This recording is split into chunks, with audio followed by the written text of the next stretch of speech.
Hello मेरे प्यारे दोस्तों, आप सभी का अवध अकेडमी के यूट्यूब चैनल पर स्वागत है।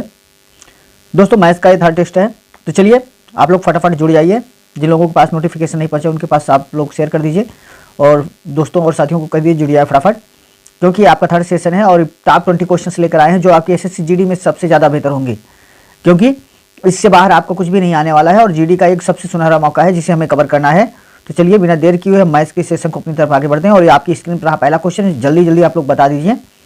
यदि 10 वस्तुओं का क्रय मूल्य 7 वस्तुओं के विक्रय मूल्य के बराबर है तो लाभ या हानि प्रतिशत क्या होगी? 51%, 42.6/7%, 35% और 42.6/7%। हानि जल्दी बताएं, लाभ या हानि प्रतिशत बताएं फटाफट, कहीं ऐसा ना हो कि पछताना पड़ जाए। और वीडियो पर आप हमारे हैं तो आप हमारे साथ अंत तक बने रहिए, अंत तक बने रहिए, आपको मिलेगा और जो चीजें मिलेंगी आपको जो आपको कहीं नहीं मिलेंगी। बस थोड़ा सा धैर्य रखिए, धैर्य के साथ आप हमारे साथ लगे रहिए और आपको हम पूरा चैप्टर पूरा सिलेबस स्टेप बाय स्टेप हर तरह की सवालों को आपको हम सॉल्व कराएंगे। अगर आपकी कोई समस्या है तो आप हमें व्हाट्सअप कर सकते हो या हमारे आपके चैनल पर इंस्टाग्राम पर आप अपने क्वेश्चन को भेज सकते हो, आपको उसका सोल्यूशन दे देंगे हम। चलिए हम सवाल की बात करते हैं। कह रहा है, देखो इसको दो तरीके से बताएंगे। वैसे तो वास्तविकता अगर आप लोग जानते होंगे तो अच्छी तरह से जानते हैं कि हमेशा क्रय मूल्य और विक्रय मूल्य की गणना जो है हमेशा क्रय मूल्य पर की जाती है, लेकिन अगर किसी चीज़ की गणना हमें वस्तुओं पर करनी हो तो हम कैसे करेंगे? सिंपल सा, थोड़ा सा आप अपने लॉजिकल माइंड को लगाइए। देखो 10 वस्तुओं का कह रहा है, 10 वस्तुओं का क्रय मूल्य मतलब 10 वस्तु जितने में खरीदी जा रही हैं 7 वस्तुओं के विक्रय मूल्य के बराबर है। अर्थात व्यक्ति जो है 10 वस्तुओं का जो सीपी कर रहा है यह बराबर है 7 वस्तुओं के विक्रय मूल्य को, क्योंकि सीपी को हम क्रय मूल्य को सीपी को और विक्रय मूल्य को एसपी से दर्शाते हैं। ठीक है, अब आप थोड़ा सा लॉजिक लगाओ कि आपने माना 100 रुपए में आपने 10 वस्तुओं को खरीदा और 100 रुपए में आपने 7 वस्तुओं को बेच दिया, तो आपने बचाया कितना? 3 वस्तुओं को। कितने वस्तु बेचकर? 7 वस्तु बेचकर। ठीक है, अगर आप इसको अनुपात में भी रखते हैं तो 10 वस्तुओं का सीपी अनुपाते 7 वस्तुओं का एसपी, तो सीपी अपान एसपी इधर आएगा तो अपान नीचे एसपी हो जाएगा इक्वल टू 7/10। अर्थात सीपी अनुपाते एसपी इक्वल टू 7/10। अर्थात क्रय मूल्य और विक्रय मूल्य का अनुपात 7/10 का हो जाएगा। अर्थात वस्तु 7 रुपए में खरीदी गई है, 10 रुपए में बेच दी गई बाबू, तो लाभ बराबर 10 - 7 इक्वल टू 3, तो लाभ प्रतिशत बराबर, भाई लाभ हुआ है, लाभ प्रतिशत निकाल, लाभ प्रतिशत बराबर 3 × 100 बटे क्रय मूल्य कितने में खरीदी गई? 7 में। ठीक है, कितने में खरीदी गई बाबू? 7 में, तो काट दीजिए 100 × 300 बटे 7 हो जाएगा। ठीक है, 7 चौक 28, 2 30, ठीक है भैया, हो गया 20। ठीक है, 7 दूनी 14, 6 20, 42 सही, 6/7% लाभ। क्या हुआ? आपको लाभ हुआ। अगर आप यहीं पर डायरेक्टली करना चाहते हैं, सीधा सीधा ध्यान दीजिए, 10 वस्तुओं को खरीदा और 7 को इसने बेच दिया, कितना बचाया? 3 को। तो हमेशा जब वस्तुओं पे गणना करेंगे बेची गई वस्तुओं पे गणना कर दो, बस अनुपात हमेशा पलट जाता है, बेची गई वस्तु पे आप गणना कर दीजिए, आ जाएगा 3 वस्तु का लाभ हुआ 3 × 100 बटे 7 वस्तुओं को बेचने पर सीधा सीधा आपका हो जाएगा 300/7 अर्थात 42 सही 6/7% लाभ। बस इतना देखना है कि आप जितनी वस्तु खरीद रहे हो उससे कम बेचोगे तो लाभ होगा और जितनी वस्तु खरीद रहे हो उससे ज्यादा वस्तुओं को बेचोगे तो आपको हानि हो जाएगी। कंफर्म? चलो नेक्स्ट क्वेश्चन पे चलते हैं। अगर वीडियो आपको पसंद आ रहा हो तो वीडियो को लाइक जरूर कर देना और साथ ही साथ दोस्तों में शेयर करना और कमेंट जरूर करो, कमेंट करो आपका क्या सही हुआ क्या नहीं क्या आया। ठीक है, फटाफट कमेंट करिए और ज्यादा ज्यादा लोग जुड़ जाइए भैया, शेयर कर दीजिए, जुड़ जाए। चलो देखो, कह रहा 2 साइकिलों में से प्रत्येक 3,990 रुपए में बेची जाती हैं, जिससे एक पर 5% का लाभ और दूसरे पर 5% की हानि होती है, तो पूरे सौदे में लाभ या हानि प्रतिशत बताएं। फटाफट बता दीजिए। बहुत अच्छे, गुड, वेरी गुड।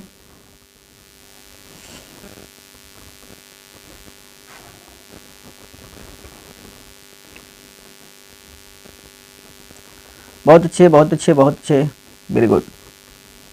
देखो भैया जी, देखिए जब कभी भी ऐसी स्थिति आपके सामने आए कि आपको एक को लाभ पर बेचे उतने ही दाम में और दूसरे को हानि पर बेचे उतने ही दाम में, तो ऐसी स्थिति में हमेशा हानि होती है। क्या होता है? हमेशा हानि होती है। और हानि होती है तो अभिष्ट हानि बराबर अगर डायरेक्टली आप करना चाहते हैं तो आपका हो जाएगा सीधा सीधा क्या हो जाएगा? अभिष्ट हानि बराबर बाबू होता है आर स्क्वायर अपान 100। ठीक है, आर स्क्वायर अभिष्ट हानि बराबर होता है, जब ऐसी स्थिति हो तो आप सीधा सीधा यूज कर सकते हो, आर स्क्वायर अपान 100 का फार्मूला यूज कर सकते हो। अब देखो भैया सिंपल सा एक तरीका है, तो आर स्क्वायर अपान 100 करके देखोगे भैया 5 का स्क्वायर बटे 100। ठीक है, तो आपका हो जाएगा 25 बटे 100। ठीक है, 25 एकम 25, 25 चौका 100, 1/4% अर्थात 0.25% की हानि हुई। D is the right answer. क्या हुआ? डी आपका राइट आंसर हुआ। दूसरा तरीका देखो, अगर आप ऐसे करते हो तो सिंपल सा देखो, 1/5% का लाभ बेचा, ये पॉजिटिव वैल्यू है। दूसरा हानि पर बेचा, ये निगेटिव वैल्यू है। ठीक है, 5 प्लस -5, ठीक है, इंटू +5 गुणे -5 बटे 100। ठीक, तो +5 से -5 तो समाप्त हो गया। यहां प्लस माइनस का गुणा बाबू हो जाएगा -5 25 बटे 100 अर्थात 1/4 अर्थात 0.25% लॉस। माइनस में है तो लॉस हो जाएगा। ठीक है, confirm any doubt? Okay, next question पे चले। ए 4 किलोमीटर प्रति घंटा की चाल से पैदल चलता है और उसके 4 घंटे बाद बी साइकिल द्वारा 10 किलोमीटर प्रति घंटा की चाल से चलता है, उसके पीछे चलता है, तो प्रारंभिक स्थान से कितनी दूरी पर बी ए को पकड़ लेगा? जल्दी बताएं। बहुत अच्छी सवाल है। आप लोगों ने चाल समय हमारा चैप्टर अगर ठीक से देखा हुआ है तो नीचे दिए गए डिस्क्रिप्शन में आपको लिंक है, आप वहां से चले जाइए, आप चाल समय की सवाल देखिए। अगर ठीक से आपने समझ लिया तो ऐसी कोई सवाल नहीं जो आपसे वाला, चाहे जिस भी मैथ की आप उठा लो, चाहे जिस भी राइटर की मैथ ले लो, चाहे अग्रवाल हो, जे सिद्धि को, कोई भी मैथ हो, किसी भी कंपटीशन लेवल की मैथ हो, आप उठा लीजिए। ऐसी कोई सवाल नहीं जो आपसे बाहर चली जाए। चलिए फटाफट बताइए जल्दी। बहुत अच्छे, गुड, उत्तर आना शुरू हो गया भाई, वेरी नाइस, गुड। चलो ठीक है, चलो जिन दोस्तों को नहीं आ रहा है, जिन भाई बहनों को नहीं आ रहा है, देखो ध्यान से देखो। ये कह रहा है ये 4 किलोमीटर प्रति घंटा की चाल से पैदल चलता है। ठीक है, ये चलना शुरू किया यहां से, और ये 4 किलोमीटर प्रति घंटा की चाल से पैदल चल रहा है बाबू। ठीक है, और क्या हुआ कि 4 घंटे बाद बी साइकिल से, ये पहले तो ये चला था, 4 घंटे बाद बी आया और बी साइकिल से 10 किलोमीटर प्रति घंटा की चाल से उसका पीछा करने लगता है, तो प्रारंभिक स्थान से कितनी दूरी पर बी ए को पकड़ लेगा? देखो ध्यान देना बाबू, प्रारंभिक स्थान से कितनी दूरी पर कौन पकड़ेगा? बी पकड़ेगा। किसको? ए को पकड़ेगा। तो हम क्या करेंगे ऐसी स्थिति में? सबसे पहले ए देखेंगे कि ए द्वारा 4 किलोमीटर प्रति घंटे की चाल से 4 घंटे में कितनी दूरी तय की गई ना। तो ए द्वारा तय दूरी बाबू, ए द्वारा 4 किलोमीटर प्रति घंटा की चाल से जा रहा है, 4 घंटे चला है, तो 4 चौक 16 किलोमीटर ए ने दूरी तय की। कितनी तय की? 16 किलोमीटर ए ने तय की। अब 16 किलोमीटर जब आगे यहां से लेकर ये 16 किलोमीटर की दूरी तय कर चुका है।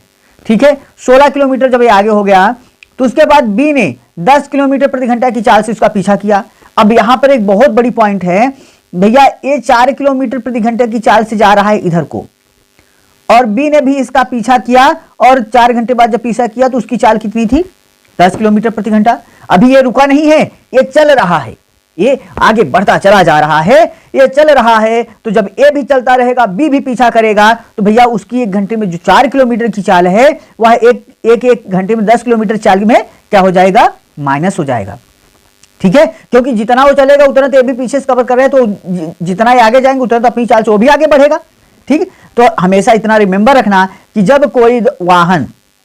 कोई दो गाड़ियां एक ही दिशा में गतिमान हो तो उनके जो बीच की दूरी होती है उसको वही तय करनी होती है, लेकिन दोनों की चालें आपस में घट जाती हैं। ठीक है, दोनों की चालें आपस में घट जाएंगी और उस घटी हुई चाल के द्वारा बीच की दूरी को तय किया जाता है। ठीक है, तो बीच की दूरी कितना डिस्टेंस बन गया? 16 किलोमीटर का। अब ये 10 किलोमीटर प्रति घंटे की चाल से जा रहा है और 4 किलोमीटर प्रति घंटे की चाल से आगे बढ़ा जा रहा है। 10 में से 4 घटा दीजिए भैया, बी की वास्तविक चाल अब हो गई 6 किलोमीटर प्रति घंटा, और बी जो है 6 किलोमीटर प्रति घंटे की चाल से 16 किलोमीटर को तय करेगा। तो भैया समय बराबर क्या? 16/6 काट दो, 2 तिहाई 6, 2 वर्ग 16, 8/3। ठीक है, 8/3, या फिर वैसे काटोगे भैया तो 3 दूनी 6, 2 8, 2 सही 2/3 घंटा, या इसे आप मिनट में बदलोगे बाबू। ठीक है, तो मिनट बदलने की जरूरत नहीं है, 2 सही 2/3 घंटा या 8/3 घंटे। ठीक है, 8/3 घंटे बाद बी जो है ए को पकड़ लेगा। लेकिन अभी हमारी सवाल आई नहीं, हमसे पूछा है कि कितनी दूरी पर बी ए को पकड़ेगा, हमें क्या बताना है, दूरी बताना है। तो दूरी बराबर होता है भैया चाल गुणे समय, और ए की चाल, ए चाल चला 10 किलोमीटर प्रति घंटे की चाल से, और कितनी देर गया, 8/3 घंटे में पकड़ा है। तो भैया इसको मल्टीप्लाई करा, 10 अट्ठे 80/3, भैया 3 दूनी 6, 2 8, 3 छंग 18, 2 20, 26 सही 2/3, या 26.67 किलोमीटर। ठीक है, 26.67 किलोमीटर या 26.7 किलोमीटर, तो आपका हो जाएगा D is the right answer. Confirm, कोई डाउट? चलो बहुत अच्छे, वेरी गुड, नाइस नाइस। ठीक है, चलो नेक्स्ट क्वेश्चन पे चलते हैं। कह रहा है 2 रेलगाड़ियां एक ही दिशा में 30 किलोमीटर प्रति घंटा और 58 किलोमीटर प्रति घंटा की चाल से चल रही हैं।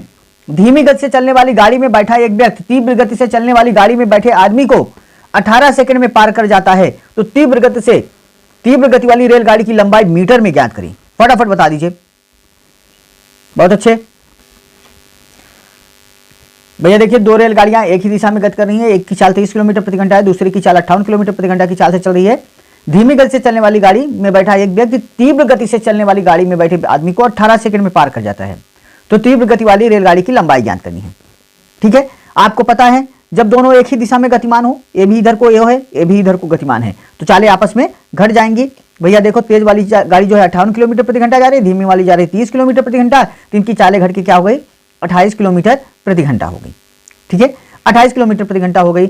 और जब आदमी, जैसे ट्रेन इधर को जा रही है, इसमें जो आदमी धीमी आदमी जो बैठा है, जब ट्रेन को देख रहा है, तो इसी आदमी को जो तेज गति वाली ट्रेन जो है धीमी गति से जा रही है आदमी को जब पार करेगी, तो ट्रेन अपनी लंबाई प्लस अपनी लंबाई को सिर्फ पार करेगी।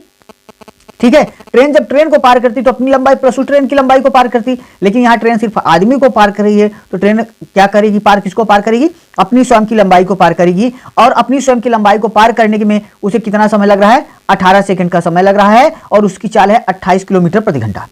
ठीक है, चाल है उसकी क्या, 28 किलोमीटर प्रति घंटा। तो भैया इसे मीटर प्रति सेकंड में बदल दीजिए। किलोमीटर प्रति घंटा को मीटर प्रति सेकंड में बदलने के लिए 5/18 से गुणा कराते हैं। ठीक है, किससे गुणा कराते हैं बाबू, 5/18 से। ठीक, तो देखो वैसे तो आपको देखो इसमें बताना क्या है, तीव्र गति से रेलगाड़ी की लंबाई। ठीक है, माना रेलगाड़ी की लंबाई क्या है, x मीटर है, और उस लंबाई को क्या पार करेगी कितनी देर में, 18 सेकंड में। ठीक है, और भैया देखो इस गति से जब आदमी 18 सेकंड पार करेगी तो स्वयं को लंबाई को पार करेगी, ये बराबर हो जाएगा 28 गुणे 5/18 की। क्योंकि इतना करेंगे तब भी क्या मिली हमें, ट्रेन की लंबाई मिली, और ट्रेन की लंबाई हमने x मीटर मान लिया तो 1/18 कर देते तो ट्रेन की लंबाई हमें मिल जाएगी सीधा सीधा, हमें चाल निकालने की जरूरत ही नहीं है। ठीक है, वैसे ट्रेन की जो चाल हो गई, अगर हम ट्रेन की चाल जो निकालेंगे, ट्रेन की चाल वो हो जाएगी 28 गुणे 5/18, क्योंकि चाल को 28 किलोमीटर प्रति घंटा मीटर प्रति सेकंड बदलेंगे तो 5/18 से गुणा करा देंगे, तो चाल हमारी हो गई इतनी। ठीक है, और भैया क्या होता है, दूरी बराबर क्या होता है, दूरी बराबर क्या होता है, चाल बटे समय, चाल बटे समय होता है। तो पलट के आपका कट जाएगा, या फिर माना उसकी दूरी क्या है, x मीटर है। ठीक है, ये देखो अगर इसमें हम 18 का मल्टीप्लाई करा देंगे तो उसके द्वारा तय की गई दूरी मिल जाएगी। ठीक है, या चाहे माना x मीटर लंबी ट्रेन है, 18 सेकंड पार करती है, चाल हमें मिल गई इतना मीटर प्रति सेकंड। ठीक है, तो यहां से अगर हमें दूरी ज्ञात करनी है तो 28 गुणे 5/18 गुणे 18 सेकंड में, तो 18 से 18 कट गया, 28 पंचे 140 मीटर, ये ट्रेन की लंबाई है। या फिर आप ऐसे भी कर सकते हो, x/18 बराबर 28 गुणे 5/18, ये 18 से 18 कट गया, x बराबर 28 पंचे 140 मीटर, ट्रेन की लंबाई है 140 metre, D is the right answer. कोई डाउट, कोई डाउट है? चलो नेक्स्ट क्वेश्चन। 32 लीटर एल्कोहल के बिलियन में 12% जल है तथा 26 लीटर एल्कोहल उड़ जाता है, तो शेष बिलियन में जल की प्रतिशत मात्रा क्या होगी? 32 लीटर एल्कोहल के बिलियन में 12% जल है और 26 लीटर एल्कोहल उड़ जाता है, तो शेष बिलियन में जल के प्रतिशत मात्रा क्या होगी? जल्दी जल्दी बता दीजिए। बहुत अच्छे, गुड गुड गुड, उत्तर आना शुरू हो गया। Very nice very nice very nice. पढ़ रहे हो, ऐसे पढ़ते रहो, लगे रहो भैया, लगे रहो। 100% है कि हैट्रिक लगेगी अपनी। बहुत अच्छे बहुत अच्छे, गुड गुड।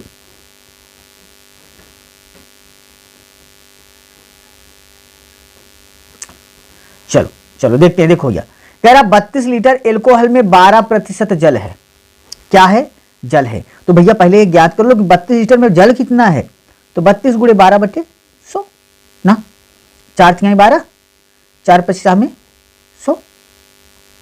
4 25 में 100 और 32 नहीं है 96/25। इतना लीटर क्या है आपका जल है।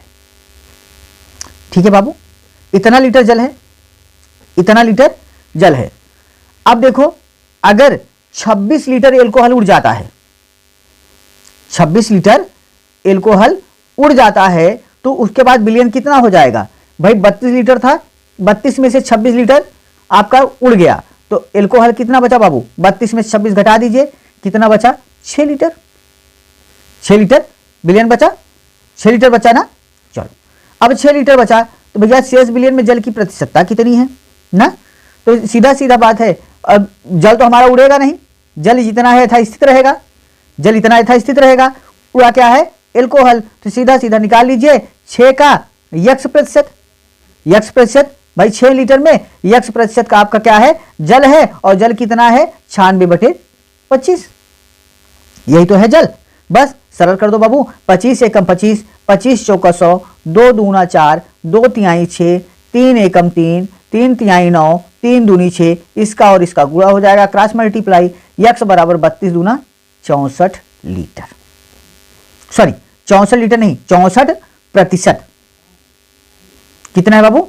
64% है। ठीक, तो क्या है? जल की प्रतिशतता कितनी है? 64% है। A is the right answer. Confirm. चलो नेक्स्ट क्वेश्चन। नवीन का 8 महीने का औसत मासिक खर्च 210 रुपए है तथा अगले 4 महीने का 250 रुपए है। यदि उसने उस वर्ष 1500 रुपए की बचत की है तो उसकी मासिक औसत आय क्या है? भैया देखो, नवीन का 8 महीने का औसत मासिक खर्च 210 रुपए है तथा 4 महीने का अगला 250 रुपए। यदि उसने उस वर्ष 1500 रुपए की बचत की है तो उसकी मासिक औसत आय क्या है? जल्दी जल्दी बताओ। बहुत अच्छे, good good good, very good. चलो देखो ध्यान दो, कह रहा नवीन की 8 महीने का औसत खर्च, औसत मासिक खर्च। भैया देखो 8 महीने का औसत मासिक खर्च 210 रुपए है तो कुल खर्च कितना हुआ भैया? 8 0 0 8 एकम 8, 8 दूनी 16, ये 8 महीने का कुल खर्च हुआ। तथा अगले 4 महीने का 250 रुपए है तो भैया 250 रुपए 4 महीने का 0 25 चौका 100, 1000 रुपए हुआ। ठीक है, तो भैया उसने कुल खर्च कितना किया? ये आपका क्या है? खर्च है। खर्च कितना किया बाबू? तो 2680 रुपए इसने क्या किया? खर्च किया। अच्छी तरह जानते हैं यदि यदि उसने उस वर्ष 1500 रुपए की बचत की तो मासिक औसत आय। भैया बचत कहां से आता है? जब आमदनी आय माइनस व्यय इक्वल टू क्या होता है? बचत होता है। ठीक है, आय क्या है पता नहीं, यक्स मान लो। व्यय कितना है? 2680 रुपए, आपको पता हो गया। और बराबर बचत कितनी है? 1500। बस पक्षांतर कर दो बाबू, तो यक्स बराबर 1500, ये माइनस 2600 उधर जाएगा, क्या हो जाएगा? प्लस 2680 हो जाएगा। तो यक्स बराबर जोड़ लो भैया, 80 तो सीधा सीधा 6 5 11 की 1 हासिल 1 2 1 3 1 4, 4180, 4180 रुपए उसकी मासिक औसत आय है। ठीक है, लेकिन सॉरी उसकी मासिक औसत आय पूछा है। भैया उसकी कुल आय कितनी है? कुल आय कितनी है बाबू? 4180 रुपए। तो भैया औसत आय क्या हो जाएगी? औसत बराबर औसत आय पूछा है, कुल आय निकली है तो 4180 बटे एक साल में कितने महीने? 12, 12 से भाग दे दो बाबू, 4 तिहाई 12, 4 एकम 4, ठीक है 0, फिर 4 चौक 16 या फिर 4 धम्मा 40, 1 41, 4 चौक 16, 2 18, 4 पंचे 20, 3 से काट दो बाबू, 3 तिहाई 9, 1 10, 3 चौक 12, 2 14, 3 8 24, 1 25, 3 तिहाई 9, 3 तिहाई 9, 384.33 रुपए। B is the right answer. कोई डाउट है? चलो नेक्स्ट क्वेश्चन। खाद्य पदार्थ का मूल्य 10% बढ़ जाता है तथा अन्य उपभोग की वस्तुओं पर मूल्य 15% बढ़ जाता है। यदि किसी कर्मचारी का खाद्य पदार्थ और उसके अन्य उपभोग की वस्तुओं का खर्च का अनुपात 2:5 हो तो उसकी वर्तमान वेतन 3500 रुपए है। उसका वर्तमान वेतन 3500 रुपए हो तो उसके वेतन में कितनी वृद्धि होनी चाहिए ताकि वह पहले स्तर पर ही उपभोग कर सके? जल्दी जल्दी उत्तर दे दीजिए। बहुत अच्छे, गुड गुड गुड।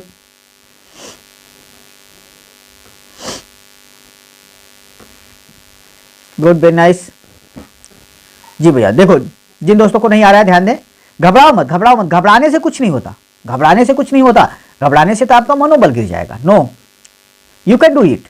ठीक है, देखो असंभव स्वयं कहता है कि मैं संभव हूं। ठीक है, तो हर चीज संभव है, ऐसा कुछ नहीं है।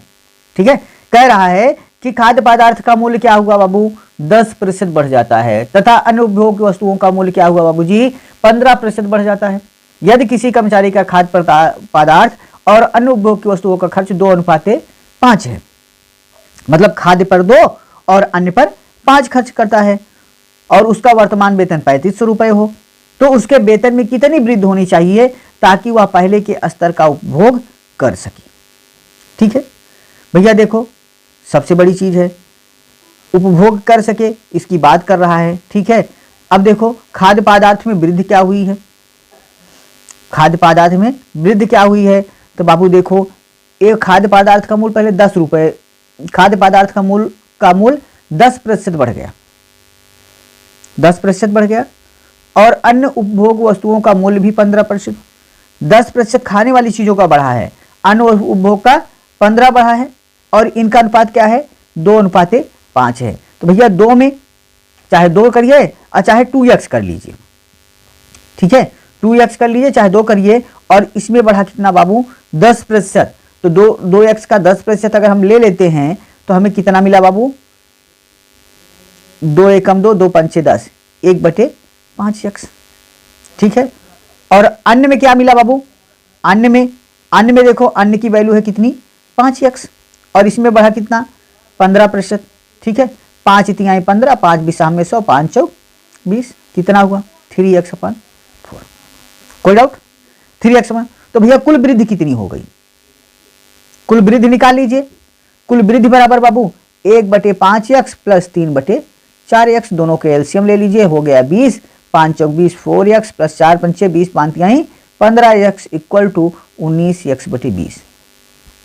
ठीक है, इतने की क्या हो गई वृद्धि हो गई। ठीक, अब आपसे पूछा क्या है, क्या कितने हुई 19x/20 की वृद्धि हो गई भैया।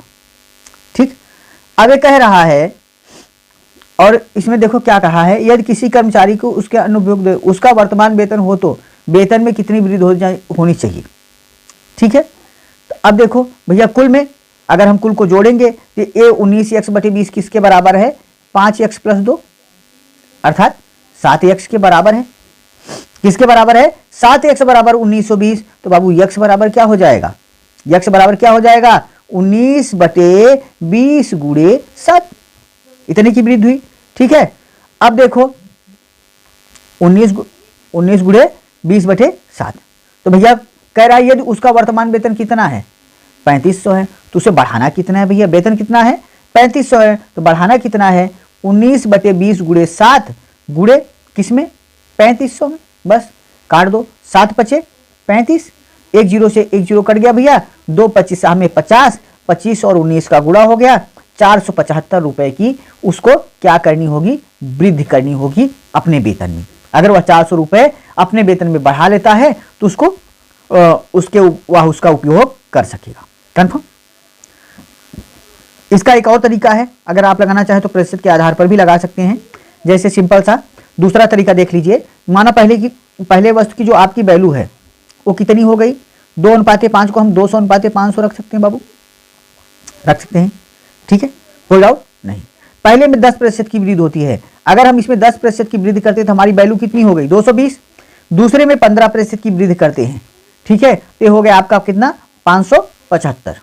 ठीक है, कितना हो गया 575। तो हमें कुल खर्च कितना करना पड़ेगा भैया, अब खर्च कितना करना पड़ेगा जोड़ दीजिए, 5 7 2 9 5 2 7, 795 रुपए अभी हमें खर्च करने पड़ेंगे। कितने खर्च करने पड़ेंगे 795 रुपए। कन्फर्म। लेकिन हमारा जो वेतन है वो कितना है 5 और 2 कितना है सिर्फ 700 है, मतलब 700 है, और ये जो 700 है ये 700 जो है ये 3500 रुपए के बराबर है। ठीक है, तो भैया 700 बराबर 35, तो यक्स बराबर, भाई इसको यक्स लगा सकते हैं, 700 x बराबर 3500, तो यक्स बराबर तो भैया ये हो जाएगा हमारा 3500/700, 2 0 से 2 0 कट गया, इसकी वैल्यू आ गई 5 के बराबर। ठीक है, अब देखो 5% के बराबर आ गई, और हमें करना क्या है बाबू, हमारा कितना है 795 है ना, 795 है, तो भैया देखो 1% में कितना बढ़ा, भाई वृद्धि कितनी हुई 95 में, 700 में रुपए में कितना बढ़ा 95 रुपए बढ़ा। ठीक है, कितना बढ़ा बाबू 95 बढ़ा, ठीक है, तो कुल कितना बढ़ेगा, तो 95 गुणे उसका क्या है 5 गुना है, 5 बढ़ जाएगा, तो आपका हो जाएगा 5 25 की 5 हासिल 2 5 9 45 2 47 475 रुपए। कोई डाउट? जो आपको पसंद आए आप वो कर लो, ठीक है, कंफर्म हुआ। चलो नेक्स्ट क्वेश्चन। एक शंकु के आधार की त्रिज्या तथा उसकी ऊंचाई का अनुपात 3 सेंटीमीटर तथा 5 सेंटीमीटर है। ऊंचाई क्रमशः, एक शंकु के आधार की त्रिज्या तथा उसकी ऊंचाई क्रमशः 3 सेंटीमीटर तथा 5 सेंटीमीटर है, जबकि एक बेलन के आधार की त्रिज्या तथा उसकी ऊंचाई क्रमशः 2 सेंटीमीटर तथा 4 सेंटीमीटर है। तो शंकु के आयतन का बेलन के आयतन में अनुपात क्या होगा? जल्दी जल्दी बताएं। बहुत अच्छे, good good good, very good.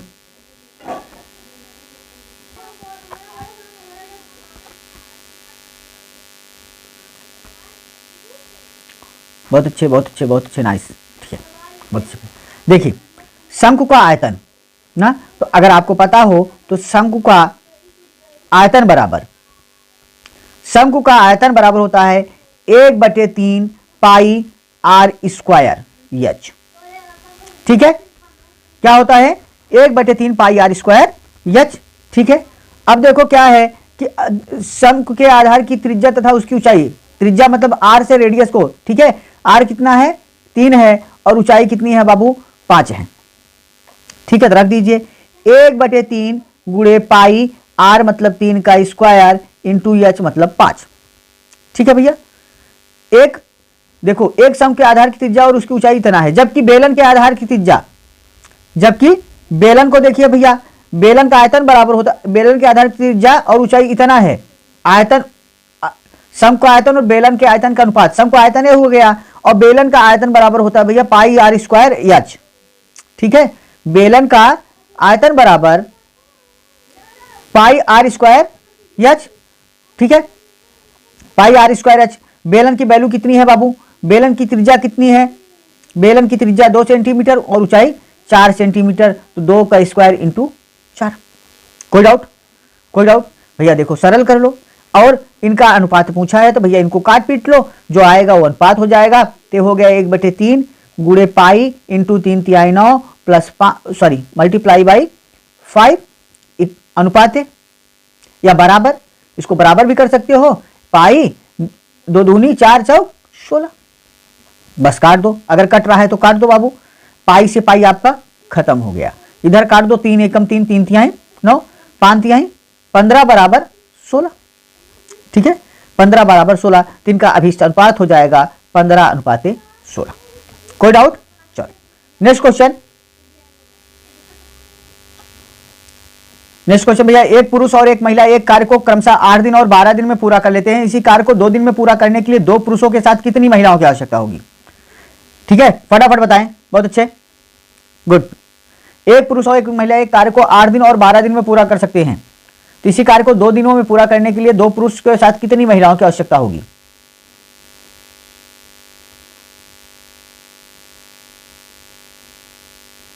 चलिए, जिनको नहीं आया ध्यान दो। कह रहा है कि कोई एक काम है जिसे यदि 8 पुरुष लग जाएं, सॉरी, कोई एक काम है, ठीक है, जिसको 8 पुरुष जो है काम करते हैं, तब भी वह कार्य एक पुरुष काम करता है तो 8 दिन में पूरा होता है। तो अगर एक दिन में करना है तो कितने लगेंगे? 8 पुरुष लगेंगे। लेकिन एक महिला काम करती है तो 12 दिन लगते हैं, तो एक दिन में महिला को करना हो तो कितने महिलाएं लगेंगी? 12 महिलाएं। इसका मतलब यह हुआ कि 8 पुरुष 12 महिलाओं के बराबर है।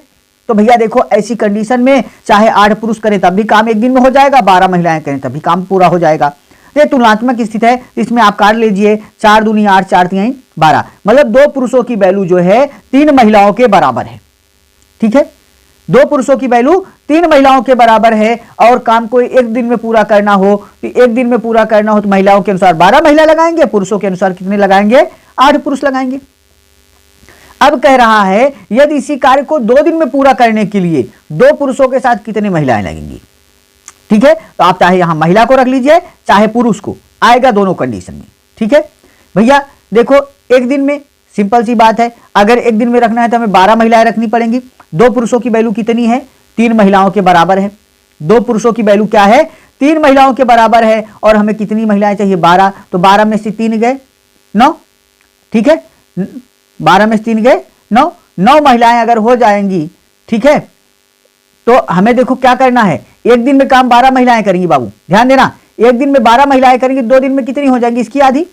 हमें कितनी महिलाओं की आवश्यकता है भाई, एक दिन में काम करने के लिए 12 महिला की आवश्यकता है महिला के अनुसार, तो भैया 2 दिन में करना है कितना, इसकी आधी, 6 महिला की आवश्यकता है। हमारे पास 2 पुरुष ऑलरेडी हैं, 2 पुरुष की वैल्यू 3 महिलाओं के बराबर है, तो हमें कितनी और महिला चाहिए भाई, 6 में से 3 घटा दीजिए, 3 महिला चाहिए, ठीक है, 3 महिला चाहिए, ठीक है। हमें महिलाओं को बताना, महिला को हम रख दिए, 3 महिला की हमें आवश्यकता है, A is the right answer. अगर पुरुष रखते हैं तब भी आएगा। देखो भैया 8 दिन में पुरुष का 8 पुरुष लगा देते हैं तो 1 दिन में काम होता है, तो 2 दिन में करेंगे तो इसके आधे, मतलब कितने पुरुष की जरूरत है, 4 पुरुष की, 4 पुरुष की जरूरत है, ठीक है, 4 पुरुष की जरूरत है, और 2 पुरुष की वैल्यू 3 महिला के बराबर है। भैया 2 पुरुष की वैल्यू 3 महिला के बराबर है, अर्थात पुरुष है ही 2 पुरुष हैं, हमें 2 पुरुष और चाहिए, तो 2 पुरुष की वैल्यू कितनी है, 3 महिला के बराबर है, तो 3 महिलाएं, सीधा सीधा उत्तर हो जाएगा, कंफर्म। नेक्स्ट क्वेश्चन है, एक बॉक्स में पेन, पेंसिल और रबर है, रबर 3:2:1 के अनुपात में है, प्रत्येक पेन, पेंसिल और रबर के मूल्य क्रमशः 3 रुपए, 2 रुपए और 2 रुपए हैं। पूरे डिब्बे का खर्च की गई कुल राशि 720 रुपए हो तो बॉक्स में पेनों की संख्या ज्ञात करें। जल्दी जल्दी बता दें। चलो देखो भैया, जिन भाइयों बहनों को आ रहा है अच्छी बात है, जिन लोगों को आ रहा है अच्छी बात है। देखो जिनको नहीं आ रहा है वो ध्यान से समझो, बहुत सिंपल, इस तरह की सवालें आपको मिलेंगी, 101% मिलेगी, हूबहू यही सवाल नहीं मिलेगी, लेकिन इस प्रकार की सवाल आपको मिलेगी, ठीक है। इस प्रकार में आपको सिक्का हो सकता है, गोलियां हो सकती हैं, पेंसिल रबड़ दे दिया, तो कुछ भी हो सकता है, ठीक है। तो आप अब इसको देखिए, कह रहा है एक बॉक्स में पेन, पेंसिल और रबर 3:2:1 के अनुपात में है। अगर इनके अनुपात को अगर हम लिखना चाहें तो हम लिख सकते हैं 3x, 2x और x, कोई डाउट, ठीक है। कह रहा है पेन, पेंसिल और रबर का मूल्य क्रमशः 3 रुपए, 2 रुपए और 2 रुपए है, अर्थात पेन का दाम है 3 रुपया, ठीक है, पेंसिल का दाम है 2 रुपया और रबर का भी दाम 2 रुपया है। अगर पेन में 3 से गुणा करा देंगे तो कुल पेनों का दाम मिल गया भैया, पेंसिल में 2 से गुणा करा दिए तो कुल पेंसिल का दाम मिल गया, और प्लस रबर में 2 से दाम करे कुल रबर का दाम मिल गया, और कुल खर्च कितना आया बाबू, 720, मतलब ये सभी जोड़ेंगे तो हमें 720 रुपए का खर्च मिलेगा, ठीक है। कर लो भैया, 3 तिहाई 9x, 2 दूनी 4x प्लस 2x बराबर कितना, 720, जोड़ लो, 9 4 13 2, 15x बराबर 720, ठीक है, 15x बराबर 720, काट डालो बाबू, काट डालो, ठीक है। 5 तिहाई 15, 5 एकम 5, 2 7, 5 चौक 20, 5 चौक 20, 3 से काट डालो, 3 चौक 12, 2 14, 3 8 24, यक्स बराबर कितना हुआ बाबू, 48। यक्स का मान क्या है, 48 आया। आपसे पूछा क्या है, तो बॉक्स में पेनों की संख्या कितनी है, पेनों की संख्या कितनी है, तो भैया पेनों का अनुपात कितना है, 3 है, बस पेन बराबर 48 गुणे 3, 3 और 24 की 4 हासिल 2, 3 चौक 12, 2 14, 144 पेन है, A is the right answer. कोई डाउट। नेक्स्ट क्वेश्चन, ए और बी क्रमशः 20,000 और 16,000 रुपए का निवेश करके एक साझेदारी की, 3 माह के बाद सी 15,000 रुपए का निवेश करके उस साझेदारी में शामिल हो गया। 4,350 के छमाही लाभ में बी का हिस्सा कितना है, फटाफट बता दो, बहुत जल्दी, थोड़ा फास्ट कैलकुलेशन करो, जल्दी जल्दी, गुड। चलो चलो, जिन दोस्तों को नहीं आ रहा है ध्यान दो, ठीक है, समझ लो बाबू, ठीक है। कह रहा ए और बी ने क्रमशः 20,000 रुपए और 16,000, अरे बाबू ये है और ये बी है, ए ने लगाया 20,000 रुपए, बी ने लगाए 16,000 रुपए, ठीक है, कितने लगाए, 16,000 रुपए, ठीक है, निवेश किया। 3 माह के बाद सी 15,000 लगा के आया, भैया सी जो आया है ये 3 महीने के बाद आया और कितना लगाया, 15,000 रुपए, ठीक है, 15,000 रुपए लगाया, ठीक। अब देखो शामिल हो गया, कह रहा है कि 4,350 के छमाही लाभ में बी का हिस्सा, भैया देखो ए का धन कितने दिन तक रहा, 6 महीने तक रहा, छमाही लाभ की गणना कर रहा है, और बी का धन भी 6 महीने तक रहा, ध्यान दीजिए, 6 गुना कर दीजिए, और सी जो है 3 महीने बाद आया जिसका धन कितने दिन तक रहा, मात्र 3 महीने तक। अब इसको सरल कर दो बाबू, 3 जीरो से सभी में 3 जीरो तो समाप्त हो गए, ठीक है, और काट दो, 3 एकम 3, 3 दूनी 6, 3 दूनी 6, और कटेगा नहीं कटेगा, तो भैया ए की कंडीशन होगी 20 दूना 40, बी हो गया 16 दूनी 32 और सी हो गया 15, मतलब ए अनुपाते बी अनुपाते सी बराबर 40 अनुपाते 32 अनुपाते 15, ये इनका अनुपात हुआ, ठीक है। आपसे पूछा क्या है, 4,350 के छमाही लाभ में बी का हिस्सा कितना है, कितने का लाभ है? 4350 का। बी का हिस्सा 32 है। कुल योग भैया कर लीजिए तो 5 2 7 4 3 7 1 8। ठीक है, कुल योग 87 हो गया। अगर आप इसे काटेंगे तो कितनी बार जाएगा? 87 पंचे 435, मल्टीप्लाई करा लो। 7 पच्चे 35 की 5 हासिल 3, सॉरी 5 7 35 5 हासिल 3 5 40 3 43 और ये जीरो है तो जीरो यहां हो गया। आपका 50 और 32 का गुणा, 32 50 में 1600 रुपए आपका बी का हिस्सा है। C is the right answer. Confirm? कोई डाउट तो नहीं है? चलो नेक्स्ट क्वेश्चन। एक दुकानदार ने एक वस्तु को 450 रुपए में खरीदा और उसे 360 रुपए में बेच दिया। हानि प्रतिशत ज्ञात करें। जल्दी से चुटकी में, जल्दी से उत्तर दो फटाफट, पछताना ना हो भैया। शाबाश, बहुत अच्छे, वेडन। कह रहा है एक दुकानदार ने 425 रुपए में एक वस्तु को खरीदा और 360 में बेच दिया। हानि प्रतिशत, गुड। अरे भाई, जिनको हानि प्रतिशत काहे भूल जाते हो आप लोग भैया? कम में खरीदोगे ज्यादा में बेचोगे तो फायदा पाओगे, ज्यादा में खरीदोगे कम में बेचोगे तो नुकसान हो जाएगा। ठीक है, हमने खरीदा कितने का खरीदा? 450 रुपए का खरीदा है और बेच कितने में दिया? 360 रुपए में। भैया इतने खरीद रहे, इतना बेच दे, क्या हुआ? हमें लॉस हो गया, हानि हो गई। कितने की? 0। 15 में से 6 गए 9 बाबू, 90 रुपए की हानि हो गई। कहा क्या है? हानि प्रतिशत बताओ। तो हानि हुई 90 रुपए की। हानि गुणे 100 बटे खरीद दाम 450, 0 से 0 कट गया। 9 पचे 45, 5 बिसा में 100, 20% की हानि। ठीक है, क्या हुआ? 20% की हानि। B is the right answer. Next question. उस समबाहु त्रिभुज का क्षेत्रफल ज्ञात कीजिए जिसकी भुजा 114 सेंटीमीटर है। ठीक है, उस समबाहु त्रिभुज का क्षेत्रफल ज्ञात कीजिए जिसकी भुजा 114 सेंटीमीटर स्क्वायर में है। जल्दी जल्दी बताएं। बहुत अच्छे, गुड, फटाफट बताओ।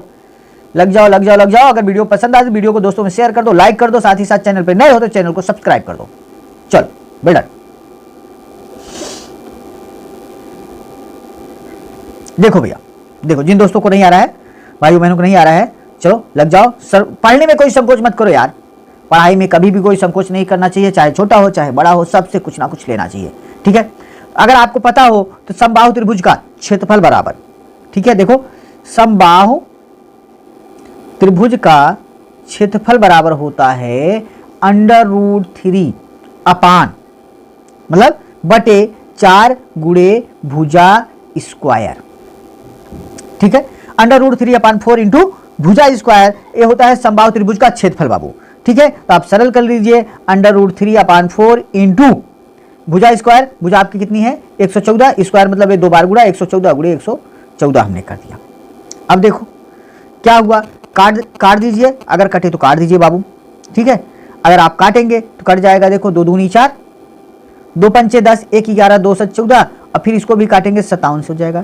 तो ये आपका क्या हो गया? √3 इंटू 57 इंटू 57। बाबू देखो, अगर आपको याद हो तो 57 का वर्ग होता है 3249 और √3 है तो √3 यहां लग जाएगा। ठीक है, तो आपका जो मान हो गया 3249 सेंटीमीटर स्क्वायर। तो आपका A is the right answer. Sorry 49 है, 3249, B is the right answer. ठीक है, बी आपका करेक्ट आंसर हो गया। कोई डाउट? Okay, next question. किसी संख्या के 80% में 80% के 75% के 66.67% के 25% का मान 6367 रुपए है, तो उस संख्या के 40% का मान क्या होगा? जल्दी जल्दी बता दीजिए। बहुत अच्छे, वेरी गुड, सुपर। चलो अच्छी बात है, लग जाओ। देखो जिनको नहीं आ रहा है, देखो ये सवाल कोई परेशान होने की सवाल नहीं है। आप इसको एक लाइन में लगाते चले जाओ। ठीक है, आप एक लाइन में भी अगर आप इसे लगाना चाहते हो तो लगा सकते हो, कोई डाउट नहीं है। माना उस संख्या का मान क्या है बाबू? यक्स है। यक्स का क्या? 80%। ठीक है, तो 80% मतलब 80/100। फिर इस मान का 75% मतलब 75/100। इस मान का 66.67, इसका मतलब होता है भैया 200/3% मतलब 300। ठीक है, 200/3% को जब भी काटोगे तो आपका आएगा 200/3% का 66.67% है, मल्टीप्लाई 100 का हो जाएगा। ठीक है, या फिर 2/3 भी लिख सकते हो। ठीक है, और ये 25% मतलब 25/100 बराबर कितना है बाबू? 6367 की। पहले ये चीज़ काट पीट लो बाबू, ठीक है। एक जीरो से एक जीरो कट गया, ठीक, या फिर वैसे काट लो। 20 चौक 80, 20 पंचे 100, 25 तिया 75, 25 चौका 100, 2 जीरो से 2 जीरो कट गया बाबू। 5 एकम 5 पंचम 25, ठीक है। 2 एकम 2, सॉरी 4 से 4 कट गया, 2 एकम 2, 2 25 हम में 100, 5 एकम 5 पंद्रह हम 50, 3 से 3 हमारा कट गया। बचा क्या वैल्यू, यक्स बराबर 63,670 रुपये। क्या हुआ यक्स का मान, 63,670 रुपये हुआ। अब इस संख्या का क्या बताना है आपको, 40% का मान बताना है भैया। कर दो 63,670 गुणे 40 बटे 100, एक जीरो से एक जीरो, एक जीरो से एक जीरो, 4 का मल्टीप्लाई, 4 7 28 की 8 हासिल 2, 4 6 24 2 26 6 हासिल 2, 4 3 12 2 14 4 हासिल 1, 4 6 24 1 25, 25,468 रुपये इसका मान हो गया। 25,468 रुपये B is the right answer. Confirm, कोई डाउट? चलो नेक्स्ट क्वेश्चन। 10% की वार्षिक दर पर 2 साल में 17,800 का 800 पर चक्रवृद्धि ब्याज से प्राप्त होने वाली धनराशि ज्ञात करी। चलो जल्दी से बता दो कितनी धनराशि प्राप्त होगी। 10% वार्षिक दर से 2 साल में 17,800 चक्रवृद्धि ब्याज से प्राप्त होने वाली धनराशि बता दीजिए। आप इसको दो तरीकों से लगा सकते हो, चाहे प्रतिशत के चक्रवृद्धि ब्याज के फार्मूले में लगा लो, चाहे प्रतिशत के आधार पर भी लगाओगे तब भी आ जाएगी। तो जल्दी जल्दी बता दीजिए भैया। बहुत अच्छे,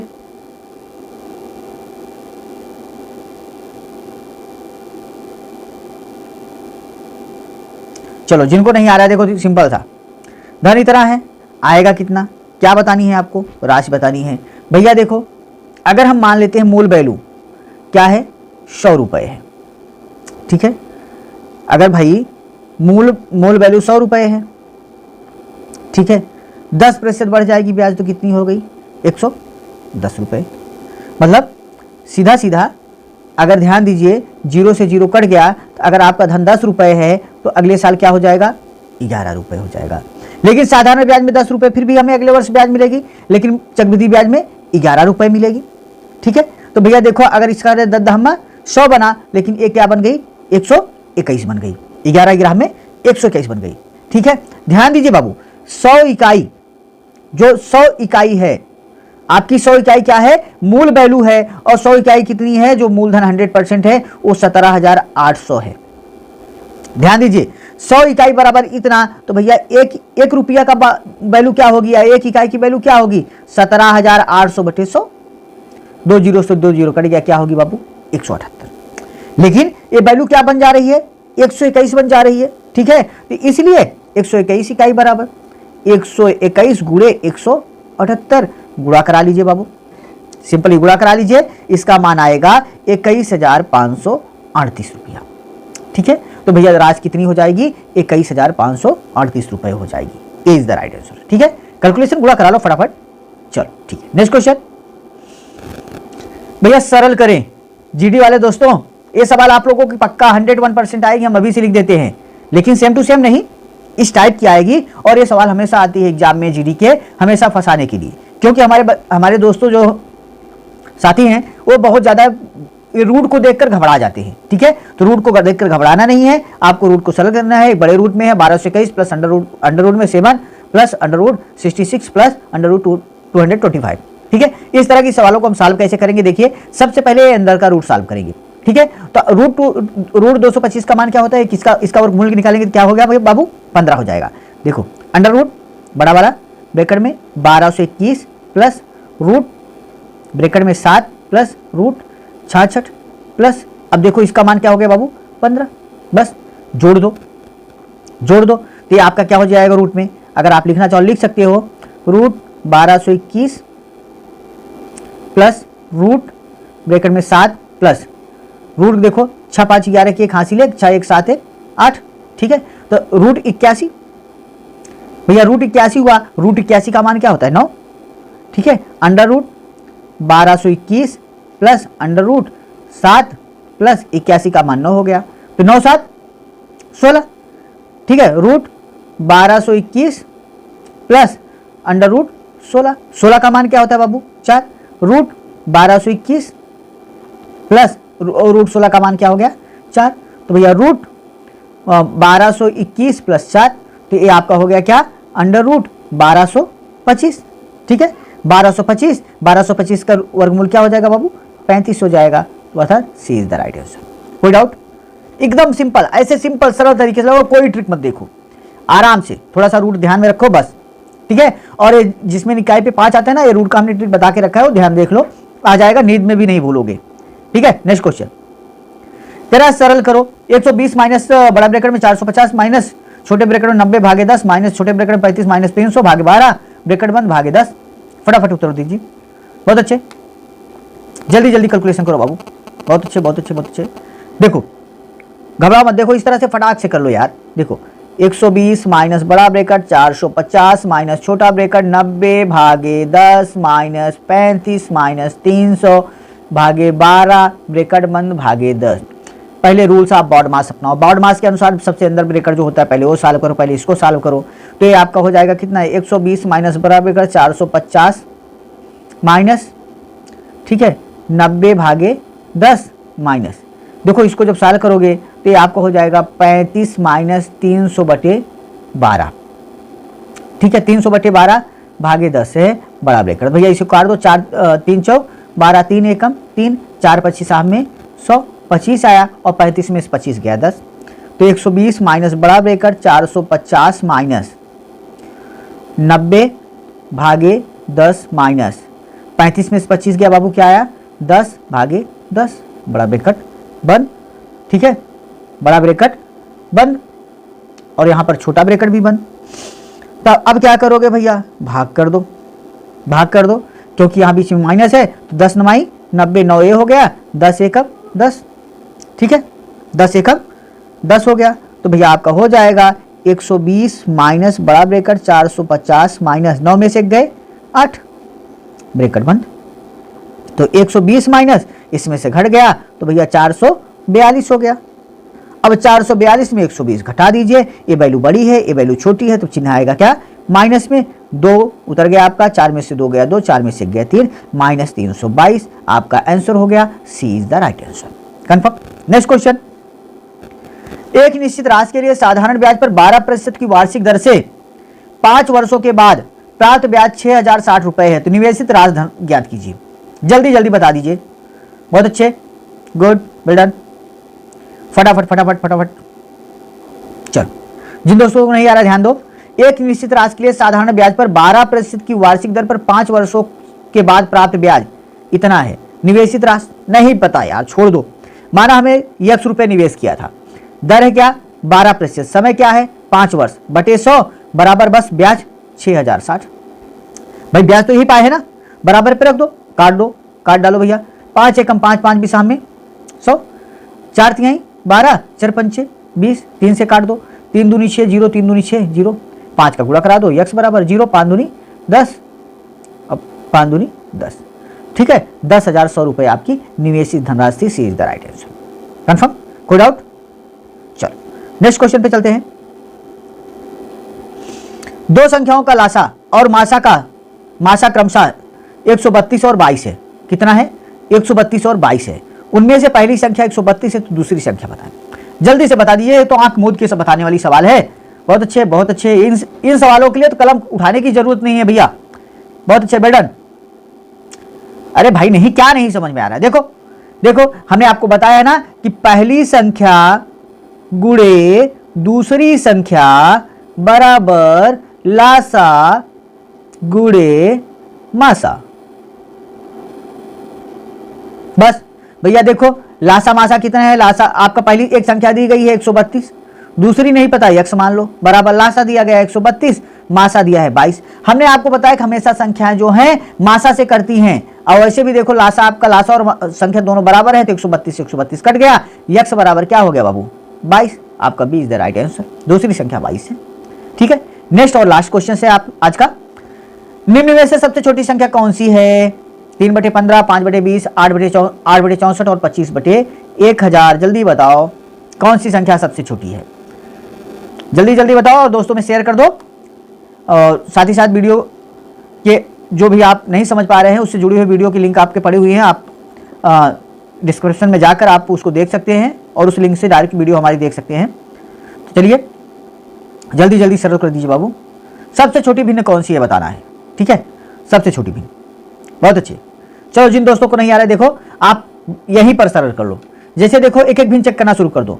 20 तिहाई, इसको देखो क्रॉस मल्टीप्लाई करा के चेक कर लो, ठीक है। कोई भिन्न चेक करनी है सीधा क्रॉस मल्टीप्लाई। जैसे 3/15 है बाबू, 5/20 है और 8/64 है और 25/1000 है, ठीक है। आप ये वैल्यू पे देखो ना, क्रॉस मल्टीप्लाई करें, एक तो एलसीएम लेकर आप चेक कर सकते हो या वैसे भी, ठीक है। पहले एक एक भिन्न चेक करो। इन दोनों में हम देखेंगे पहले बड़ी कौन है, 20 तिहाई 60 और 15/5 75। भैया देखो 60 बड़ा है 75, 60 बड़ा है 75, भैया 75 बड़ा है तो ये भिन्न छोटी हो गई, ठीक है। ये वाली भिन्न इस भिन्न से छोटी है, ठीक है। अब इसकी तुलना करेंगे बाबू, ठीक है। तो 64 पंचे तो 5 चौक 20 की शून्य हासिल 2, 5 छंग 30 2 32 320 हो गया। और इसका दोनों 2 8 16 160। भैया इन दोनों में कौन सी भिन्न बड़ी है, तो भैया इन दोनों में 320 बड़ा 160, तो ये भिन्न बड़ी हो गई है, ठीक है। इन दोनों से बड़ी ए है, ठीक। तो ये बड़ी हो गई, चलो इसको साइड कर देते हैं। अब इसको देख लेते हैं, इन दोनों में बड़ा कौन है, ठीक है। तो 8 का करेंगे बाबू, ये हो जाएगा आपका 8000, ठीक है। और इसका 25 का करेंगे तो 25 चौका 100 की शून्य हासिल 10, 25 छक्का 150, 150 10 160 1600। भैया 8000 और 1600, मतलब ये भिन्न बड़ी है किससे, इससे भी, ठीक है। ये बड़ी है इससे भी। तो भैया देखो इससे छोटी ए है और इससे छोटी ए है और यहाँ छोटी ए है। तो अब इस छोटी का और इस छोटी की तुलना कर देंगे, इसका गुणा कराएंगे इसके साथ, तो 100 तिहाई 3000 हुआ और 25 का 15 में करा लेंगे भैया, तो 15 5 75 की 5 हासिल 7, 15 दूनी 30 7 37 375 हुआ। तो भैया सबसे छोटी वैल्यू किसकी है, इसकी है। तो ठीक है, सबसे छोटी भिन्न हमारी 25/1000 है, ठीक है। तो 25/1000 हमारी सबसे छोटी भिन्न है। D is the right. अगर वीडियो आपको पसंद आया है, आपकी हमारी लाइव एजुकेशन पसंद आई है तो चैनल को सब्सक्राइब कर लीजिए, दोस्तों में शेयर कर दीजिए। साथ ही साथ जो भी चीज़ें नहीं समझ में आए आप उसे हमें कमेंट बॉक्स में दीजिए, मैसेज दीजिए, हम उसको पूरा सुधार करेंगे, सब कुछ आपको नए तरीके से आगे बढ़ाने की कोशिश करेंगे। इसी के साथ हमारा सेशन समाप्त हुआ। फिर मिलेंगे आपको नए सेशन के साथ, नए क्वेश्चनों के साथ।